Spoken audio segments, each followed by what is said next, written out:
The Horseshoe Huddle podcast live. My friend Drake Wally here. And welcome in, everybody. My name is Scott Kennedy. And like I said just a moment ago, do not adjust your set. I am not Andrew Moore. I am a guest host for the Horseshoe Huddle podcast tonight. You can find me on most social media channels at Scout Kennedy. That's a play on words. I was director of scouting at scout.com for a good portion of my lifetime and followed a lot of these guys up through high school and college. And then the last 2 years, I've really done more NFL draft. So I've been to the Senior Bowl the last 2 years. I'm going to the Shrine Bowl and Senior Bowl this year. Really enjoy the process of team building.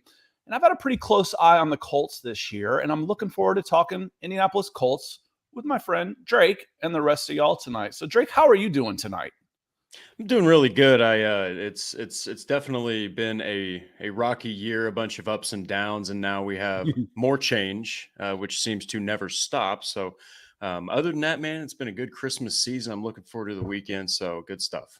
Well, you know what's worse than being bad is being bad and boring, and you cannot say that about the Indianapolis Colts this year. That's for sure. They have been anything but boring, even if they have been at times really bad and unfortunately sometimes really embarrassing as well. So the big news of the week, I think, is we kind of let this thing breathe. And, do us a favor as you're coming in. I see Stats Matt coming in on YouTube. Hit that like button. It helps the algorithm send their little fingers out into the internet and let more Colts fans come and find us. So hit that like button as you come in on Facebook or YouTube or Twitter if you're watching. And it's a big help to us. But the big news, Drake, was Matt Ryan getting benched again, this time for a different quarterback. It didn't work so well when Sam Ehlinger came in, and he went 0-2, and predictably in his first NFL appearance looked shaky.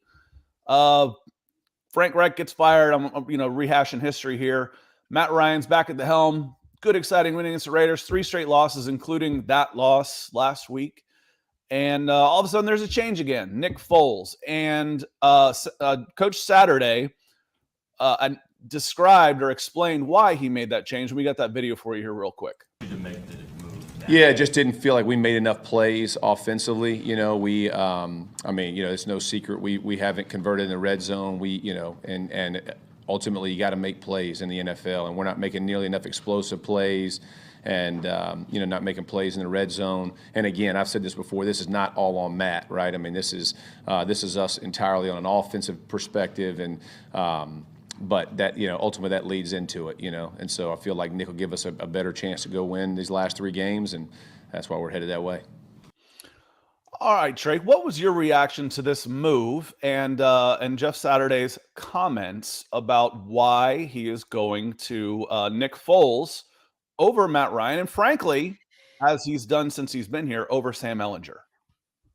Well, I've answered this. There's been a bunch of people that have commented on articles of mine and stuff, and my take is, look, Jeff Saturday has made it very clear he is gunning for the head coaching position, and the best chance right now. I mean, Matt Ryan, I think he's completely cooked. I hate to say it, mad respect to the guy. You got to be realistic, though. He's very, very scared. He's cooked.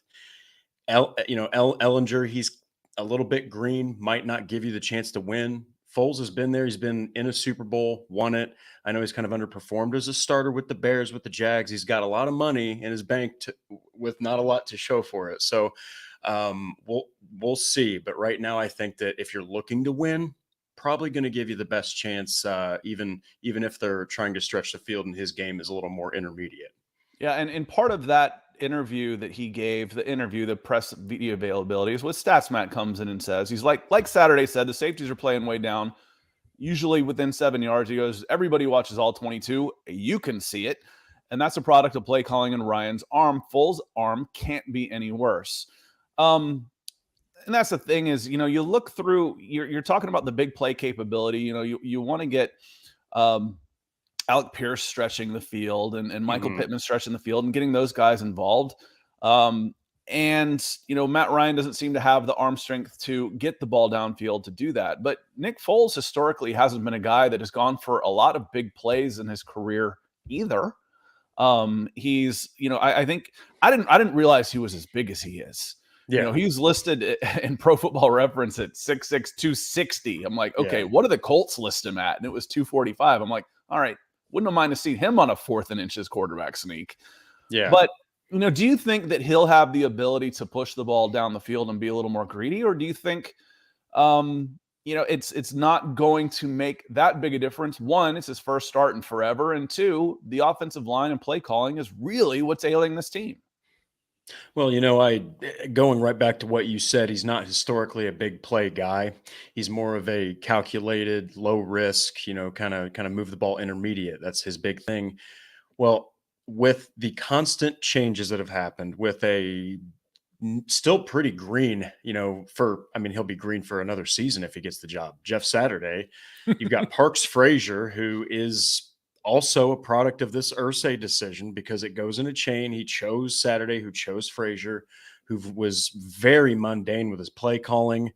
And you've got, kind of like you said, now a new factor in Nick Foles it's not just his first start. It's his first start this season and in a while and in a long time.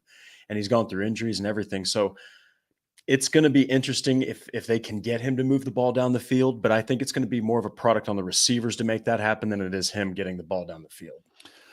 Yeah, the offensive line for me, I mentioned that bad and boring football is absolutely the worst. And the Indianapolis Colts have not been boring, even if they have been bad. But what's really bad for a team is when you're bad and expensive. That is a killer blow. Bad and cheap, okay, at least you're not hurting the team. But right now, the offensive line has not been very good, and it's the most expensive unit in the NFL. That is a bad combination. How much of this do you think the struggles are been placed on the shuffling around the offensive line, the replacing of a key player here or there? And then you're only as strong as your weakest link. And I feel like you get somebody like Quentin Nelson, if he's not sure about the guy next to him, it affects his play. So it's almost like a bad apple when you're talking about a break in the chain. Yeah, well, to go back to the start of the year, you say Matt Pryor's the guy. Well, clearly he's not. He's essentially just, he's not even there. When he's on the field, it's a guy. It's 4 linemen against 5 it's 4 linemen on the field when Matt Pryor's out there. That's not being mean. It's just a fact. Now you have Nelson, who has to try to account for someone potentially getting through on his left side.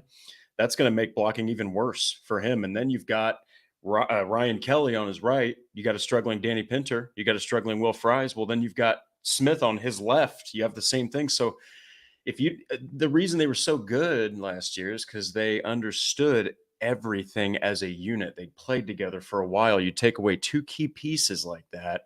And it definitely showed. And I think that Nick Foles, mad respect to him. He defeated Tom Brady, one of only 2 men to do so in the big game. But as a regular starter, his numbers really aren't that impressive, and he doesn't move really any better than Matt Ryan. So it's going to be, the line's going to have to step up. They're going to have to step up and block for him, allow him to get the ball downfield. There's a reason why he hasn't been a regular starter. I think if I need a guy to come in and do a single game, Jesse Fraley comes in. He says, "Why do I not see a Unitas jersey on the back wall?" Yeah, there we go. Jesse's coming in. One of our Broncos fans. Appreciate you coming in. Like I said, I do a lot of different things with the NFL draft, and I typically have followers from lots of different teams. One of the phrases I use all the time is I end up rooting for the names on the back of the jersey more than the names on the front of the jersey. So, as long as people, I enjoy hearing different perspectives. So Jesse, welcome in, but he's saying you need a Johnny Unitas jersey. I definitely need to get some, get some actual history back here. A lot of this stuff is a little too new. We need to get some foundation blocks back there, Statsmat asked early on, why should the Colts take Levis? We're going to close with a little draft talk on here because frankly, the Indianapolis Colts are getting linked with every quarterback who's taken a snap in the last few years and in the last few weeks. I want to talk about that just a little bit. And there's a reason for that too. Yeah. You're talking about the offensive line play. Now, I watch the Atlanta Falcons pretty closely and the detractors of Matt Ryan, and if you're in one place long enough and don't win the big one, you're going to have a lot of detractors, whether it's your fault or not. We could get into that on another pod. In fact, I have. But the detractors are going to say that the offensive line in Atlanta has played better immediately when Matt Ryan was gone, because with Marcus Mariota, you had more of a running threat. The Atlanta Falcons changed one guy, a reserve right tackle, moved to left guard named Elijah Wilkinson. The rest was pretty much the same, and they have improved massively in a single year when they're doing more dominating run blocking. We saw what this team could do run blocking last year, but was there more respect for Carson Wentz's arm and ability to beat you deep? And is Matt Ryan part of the problem? Could that be how this team starts running the ball better with Nick Foles? Well, yes, actually, Carson Wentz was underrated in two regards. He resembled his physique was almost the same as Andrew Luck's. He could move, not like lightning speed, but he knew when to get out of the pocket, and he was a massive human being to bring down. So believe it or not, you're not going to be, you might think a little bit before you hit him. So there was the threat of the feet. Then he could actually jack that ball downfield about as far as he wanted to, really. So there was the threat of stretching the field. And then you had Taylor and efficient run blocking that could set up play action, which brought you that, I think, 27 touchdowns to 7 interceptions ratio. When you got Taylor there, those linebackers, they are going to bite, and they're going to bite hard to stop him. So you fake it, you're going to get some open receivers. So I think that Foles is just not that mobile. Mm-hmm. Maybe there's something that maybe I just haven't seen enough of Nick Foles, which would, it's because he's a backup. But if he can move a little bit, for it by removing Jonathan Taylor from the equation too. Yeah. So you're going into this wondering. Good point. How is this team going to win? How is this team going to win this game? It's like, yes, I still don't have to respect the run, so now I can blitz your eyeballs out and see if you can pick those up, man up on a couple of receivers, drop back into cover. I can drop 8 into coverage. I don't have to worry about the run, and see if you can pick me apart and just keep everything in front of me and play super safe, which we've seen a lot of.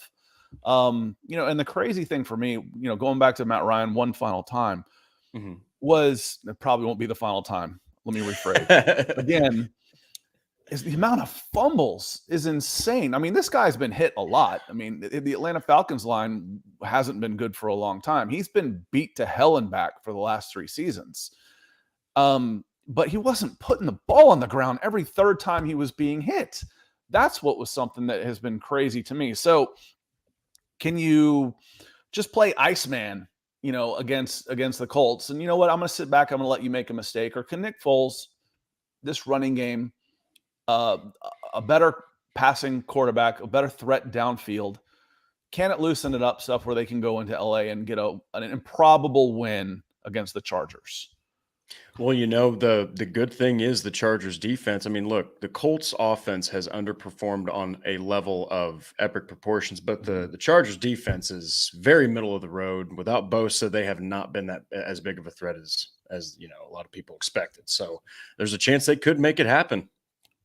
And if Derwin James is out another day, the injury bug really hit the Chargers hard out in the AFC West.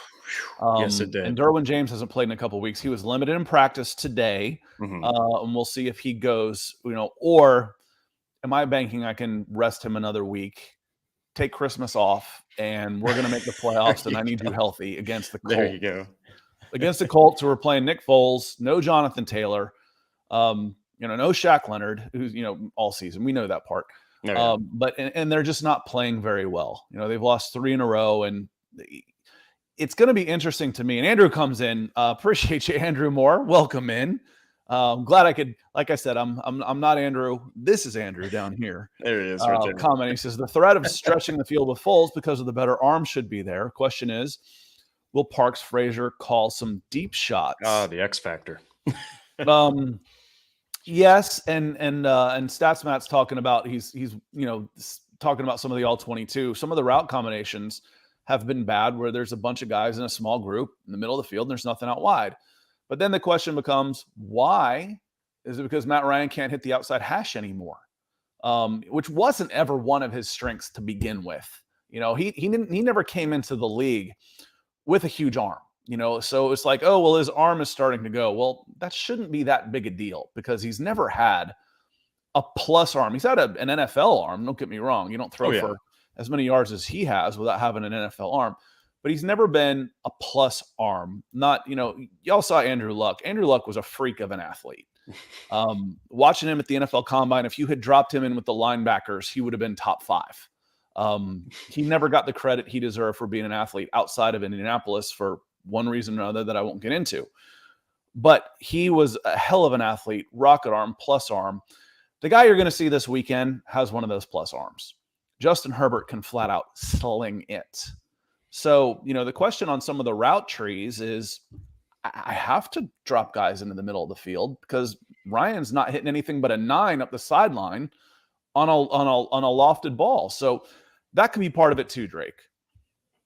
Yeah, and it's been also release time. I know that there's been complaints about he's not getting the ball out quick enough, and you can easily get into even the best quarterback's head if you allow pressure right up the front. They've also had it right in his face where he can't get away, and you got it coming from the outside. The pocket at times has collapsed, but you also see him not really try to get the ball out. You'll see him look around and almost just shell up, ready to take a sack. So it's not just a matter of even how quick he gets it out or his arm strength. It's also a matter of he isn't acting even like he wants to play. He's very sad. It's almost a mental block now. And I think he got it as soon as he signed the contract. When you get your ass kicked a little bit for a while. I mean, you're seeing the same thing with the Denver Broncos and Russell Wilson, 2 of the higher profile quarterback moves. Yep. And you're seeing similar results with poor offensive line play and then how that snowballs. Oh, yeah. In moving on from Matt Ryan again, I already said we do that once. What are your expectations for this weekend with Nick Foles? Do you think, can they go into LA and get an improbable win? The way things are rolling right now, how would you look at this game as, because I don't think the line is all that bad. It's only like 2.5 points, depending on where you look, where you feel like it should be more than that. Let me check my mybookie.ag. Yeah. Okay. I was just looking right here. I'm like, it should be higher. Maybe it was 6.5. Plus 4.5. I look at so many of them, I get them confused, but I didn't think it was. I thought it was closer than I was expecting. That's for sure. And if I'm looking now, I see Broncos, Rams. There we go. Chargers and Colts. It's 4.5. That's pretty tight for a team that is playing the way the Colts are, who are looking at a top 5 pick. Maybe at the end of the day, I think maybe it's just that it's 2 things. It's that I think the Chargers have had 2 straight games where they've had to really work hard for points. Okay, they've had 2 narrow victories against, I think, the Titans and the Dolphins. And then for some reason, there's been some. Those are pretty good wins, Drake. I know they're great. They're great wins. They're very tight. They're very tight wins. But I think that they're like discounting the offense for some reason, because now that they've put Foles in, I think the line jumped like from, I don't remember if it was like +7, but it like jumped substantially. And I'm right there with you. I'm thinking, look, I'm not discounting Foles, but I'm discounting Foles. Like, he hasn't played. He hasn't done anything. This is brand new for him in week 16, nonetheless, with a team that is beat down, probably mentally a little bit. So it'll be interesting. It's going to take having to get that committee, getting the ball going on the ground, Moss and Jackson. If they don't get the run game going, oh man, it's going to be a really tough day, I think, for Foles. All right, moving on just a little bit. Sass Matt comes in a little bit. I think the defense is worn out. You can't expect anything out of the offense, and that's a recipe for disaster. And what are you playing for? You're as a Colts fan, when you're in the moment, you always want to win. But come Tuesday morning, when you're checking your draft spot, damn it, why did we win that game? Yeah. You're better off. When you incentivize teams to lose, you shouldn't be surprised when they do. The hypocrisy of the NFL and this whole Miami. He was telling people they should lose. You reward them for losing. Of course you're trying to lose. Now, there's a professional pride there and all that, blah, blah, blah. But the Chargers are playing for playoff seeds and that type of stuff. They're still playing for something where Jeff Saturday's coaching for something, and some of these guys are playing for jobs, but it's different. It's a vacation to LA on Christmas, and it's actually better for us if we lose. Well, guess what? Don't be surprised if you do. And on that note, two things real quick before we get out of here. We're about 20 minutes in. We'll go about 10 minutes, and this will probably take all of that up. I want to talk veteran quarterbacks because for me, Drake, your quarterback that starts next season is not on your roster. The starting quarterback of the Indianapolis Colts week 1 is not currently on the roster. I don't feel like that's a bold statement. It'll be what, the 7th in 7 years or something unbelievable. Yeah, basically. But I see the talk about Aaron Rodgers. I called my friend Bill Huber, who is a longtime Packers reporter before we came on, because I keep meaning to ask him this question. With a $100 million dead cap hit next year, why are people talking about Aaron Rodgers playing for anybody other than the Green Bay Packers? I don't get it.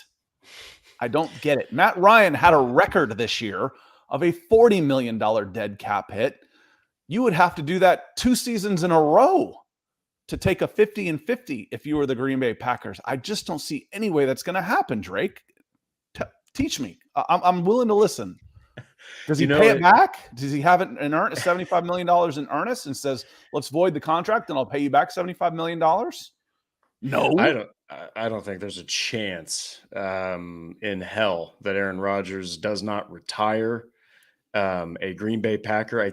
There's no way that they're going to take that kind of, or there's no way that's going to be acceptable by the Green Bay brass. I mean, they did everything. They had to pull so many strings to keep him there. They had to, let people go. Big playmakers that clearly change your entire team. So no way does Aaron Rodgers wear a Colts uniform at any point. Not this year. I saw, someone, I think it was a CBS writer. Yeah. I think it was someone I used to work with. A kid was like, oh, Russell Wilson for Aaron Rodgers. I'm like, yes, the Broncos are going to take an $80 million cap hit next year. And the Packers are going to take $100 million. And then they won't be able to pay either guy because they only have $20 million of available cap space between them. Yep. After they field a team. I don't get it. Now, the talk about Jordan Love, there was an article, I think Andrew may have written it today on Horseshoe Huddle, talking about now he is also a betting favorite. Who isn't a favorite to land? I'm gonna hedge all these bets. I'm gonna bet against the Colts on all of them, and when they get one of them, I'll hit on the other 10. There you go. But Jordan Love is in his 4th year next year, so before the season opens, the Packers will have to decide if they're going to pick up his 5th-year option or not, which will be 8 figures. It'll be $10 million plus as a first-round draft pick. What are the chances that the Colts make a move for someone like Jordan Love, and what would it cost him? Because I'm not sending you my top 5 pick for him. Hell no. Yeah, Jordan Love has shown little spurts here and there. I actually had mentioned this with Andrew. People still talk about the Kansas City game when they talk about Jordan Love. They still talk about how bad he struggled in his initial debut. That's the main storyline I'm hearing. Outside of now, another quarterback is linked to the Colts. Imagine that. I'm surprised Jim Harbaugh hasn't been, linked to also playing quarterback while being the coach. Everybody is now on this list. So I think that maybe a second round pick. I'm trying to be very generous here. I mean, he has not shown really anything yet. So you're taking a big risk on a guy that was brought in my opinion, this is a joke, of course, but to piss off Aaron Rodgers. I have no idea why. Yeah.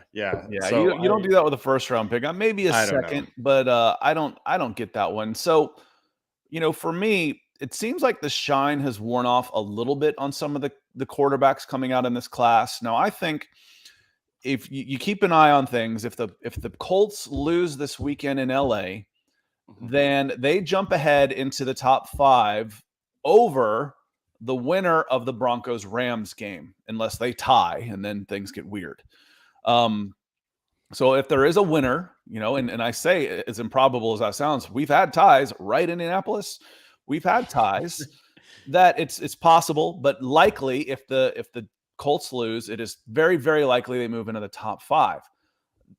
I think that would put one of the quarterbacks out of contention. I think at least one of them. My favorite would be Bryce Young. You're questioning his size and his frame, but my God, if you're measuring the it factor, he's got all of it. He's like a Patrick Mahomes light. He's not quite as big. He's not quite as strong, but he does everything when he's supposed to, how he's supposed to, gets it, and then he does some things that he's not supposed to be able to do. It just reminds me of how he plays like that. I think Bryce Young would be gone, but you might have a shot at CJ Stroud. Would you take him in the top 5? Would he be available? And then, as StatsMat says, Will Levis is the guy. And, there's mixed reviews on him as well. And you are seeing, if we want to talk about the floor versus ceiling debate from what Andrew put out, the highest ceiling out there might be Anthony Richardson. But he's probably also got the biggest bust factor next to him, who probably would have been better off going back to Florida for a year, would have made more money and would have gotten more starts, as opposed to, being a pick. But I think you're in line where you can get one of those 3 guys: Stroud, Will Levis, Anthony Richardson. Have you looked at these guys at all, or your thoughts on what you might do in that spot? Well, a lot of people have mentioned CJ Stroud can fold under pressure well. He's also probably the best pocket passer of those 3. Now, then you've got Richardson, who, as you said, he's an incredible playmaker, but you don't know where the floor lies. I mean, it could lie through the middle of the earth. But then you have Will Levis, who a lot of people have linked to the playing stylings of Brett Favre and Carson Wentz. And you've got this kind of, I think it was Andrew actually, he goes, you've got this really awesome vibe where he's just a gamer, and he's, always there to win, and he makes great plays. But then next, he's like 20, let's say he's like 20 for 25 on the day, goes out there, throws a mind-boggling interception. Next drive, tries to throw one of those Carson Wentz passes that where you flick it. So each one of those 3, my goodness, has their very own X factor. So it's really about what the Colts are wanting to do. Do they want to stretch the field? Do they want to run the ball more, present more play action? It's a very difficult decision to make. And I always say you should be scheme neutral when you're talking about taking a player at this time, because schemes are going to change. Yep. It's like, I'm drafting it for this guy. He doesn't fit the scheme. Man, your offensive coordinator, if he's any good, is going to be a head coach somewhere else in a year and a half, and some guy else will come in and change. And if your head coach is your offensive coordinator, if it doesn't work out, he's going to be gone. But you're hoping to draft. If you're taking a guy in the top 5, yes, everybody wants the marriage to be for 10 to 12 years. That doesn't happen real often. So get the best guy. And it could turn out, if we want to get crazy about this, you go get the best player available. Say somebody gets stupid and they jump up and they take quarterbacks in the top 3, and you're sitting there with your choice of Will Anderson and Jalen Carter, and you're going, hell yeah.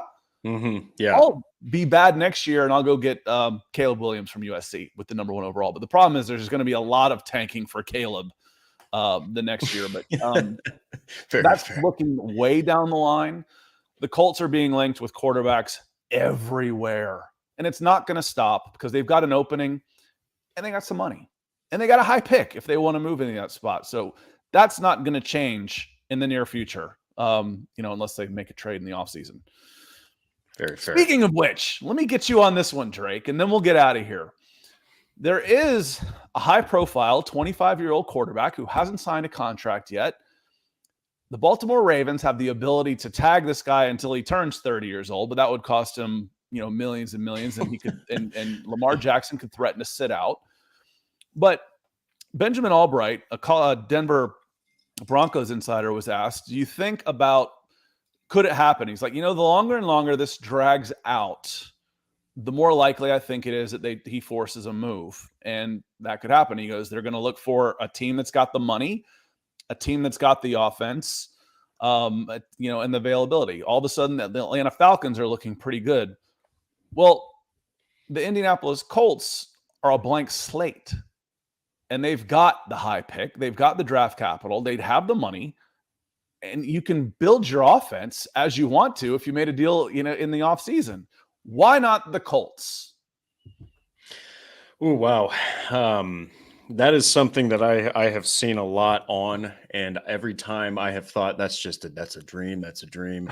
No way do the Colts achieve that. But, given the way that contract disputes have panned out, I mean, a lot of times those guys end up going to different teams. They end up getting out of where they're at and get out of a quote unquote, toxic situation. And we've seen this, the Ravens kind of wane a little bit, with injuries and stuff. So I think that the Colts would be a perfect fit. I think Jonathan Taylor mixed with, the running ability of a quarterback on that level, that is recipe for destruction for the defense, like facing them. I mean, that would just boggle the mind of any linebacker. What the hell do you even do in that situation? So It's going to cost you 3 first-round picks to pull something like that off. The Deshaun Fair. Watson deal is a pretty good benchmark for doing something like this. But if you say I'm picking number 5, and if I said I'm going to trade you Will Levis and 2 first-round picks, then it doesn't quite sound as bad. As 3 first-round picks. Like, well, Will Levis, what has he done? Or Lamar Jackson, and 2 first-round picks for a guy I'm hoping to have for the next decade. Then it doesn't sound too bad. Final question before we get out of here. We're at 30. We're going to call it a night here shortly. Will Ballard even want his stamp with a franchise quarterback, considering the state of the franchise of which he's a chief architect? Or does he walk? No one walks. Fire me. Pay me to leave. But I'm going to stick around until you fire me. No one just leaves. No one walks. Yeah. They get there. They stick around and they get their $7 million times however many years left I have on my contract, because their contracts are guaranteed, not the guys out there that are getting pulled off on stretchers and carts. That's changing a little bit, thank goodness. Yeah. But the coaches and the administrators and executives, their contracts are guaranteed. So no one walks. How long will he be here? And I'm going to get you on that one real quick. What's the likelihood that Chris Ballard is there come this next draft? Oh, I think he's. I know me and Andrew has said that he does not think that he's going to be there. I personally do. I think that Jim Irsay is going to keep him around. There's still plenty of doubt then. Oh yeah, I think he's going to stick. If you two are split, then there's enough doubt. Very fair. Yeah, I would think so. I would think his seat's got to be plenty warm. He's done some good things. The salary cap has been good. The drafting's been okay. Stats Matt saying 60-40 comes back. So yeah, there's definitely some doubt there. That's a good one. Yeah. But yeah, I think again, the Colts are going to be linked with every quarterback under the sun. And maybe the biggest prize out there this offseason isn't Bryce Young, isn't CJ Stroud, isn't Aaron Rodgers. Get that out of your minds, folks. He's got a $100 million dead cap hit. Thank you. You can't, and he can't pay that back and then leave and have someone else pay him a $75 million signing bonus, because that's circumventing the cap. That's against the rules. So no way this year. And then we'll see what happens, and somehow it'll happen. And I'll be wrong for using an absolute. But the big prize out there could be Lamar Jackson, and 3 first-round picks and a boatload of money might be worth it. Absolutely. I want to agree with that. That's one heck of a acquisition. If the Colts could pull that off, well, that would pretty much flip their offseason on its head. That's not what anybody's expecting to happen. Be pretty cool. All right. Drake, your internet is starting to say it's time to get out of here, so I think it's time for us to get out of here. Sure. I want to thank everybody. Stats Matt, appreciate you being here. Andrew, thanks for letting me sit in for you tonight. Tim coming in, and Taryn coming in real quick to get us out of here on YouTube. Everybody, appreciate the comments and everything. It makes the chat so much more fun. Agreed. He says, I don't think he's going anywhere yet. Anything goes right now with the state of the team, but who would be the replacement? There's guys. There will be a lineup of 12 guys. As an administrator, my job is to be able to replace you. Every general manager has a list of 10 guys for every position and every staff member of who he's calling. If my quarterback goes down, if my assistant coach is gone, all of those things, that's what they do. So that wouldn't be a problem. This was the Horseshoe Huddle podcast. And let me drop this in here for everybody here real quick. If if you want to check out more of my stuff on there, you can find me on YouTube. And some of y'all are actually watching this on YouTube.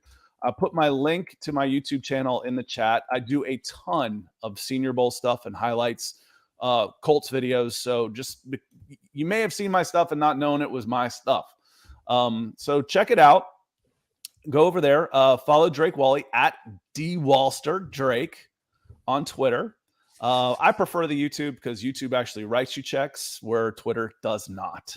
So on that note, Drake, thanks for having me in here. I really appreciate it. Hope to do it again sometime. And to the rest of y'all, we'll see you next time. Have a good night.